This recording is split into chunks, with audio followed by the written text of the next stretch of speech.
Didelio dydžio moterį. Didelio dydžio, gal 140 per klubus ir daugiau.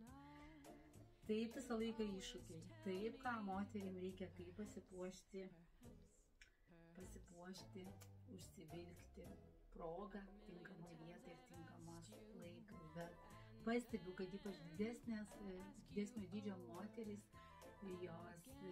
jos tarsi bijo, jos nepasitikė, ne tai, kad mada, raštais, jos nepasitikė savim ir todėl jom išoriškai įsileisti sunkiau taškiukus, leopardus, gėles, kreizį, sidabrą, įdomesnės konstrukcijas, įdomesnius audinių tipus, įsileisti tą madą, mėgautis spalvomis, labai didžiulė spalvų psichologija, gal raudona, gal žalia, gal mėlyna, saulė, oranžinė ir tarsi susidaro tas toksai uždaras ratas.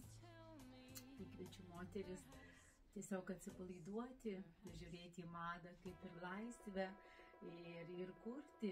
Tegul tai būna, įsileiskite savo spintą ir taškiukus ir stebėkite, kaip jūs jausitės. Tokia suknelė tiek gali būti jūsų gražiai kasdienai, tiek žinoma pasipuošimui ir vakarui. Sėkmės jums visoms. Jūsų visų laukiu Kaune.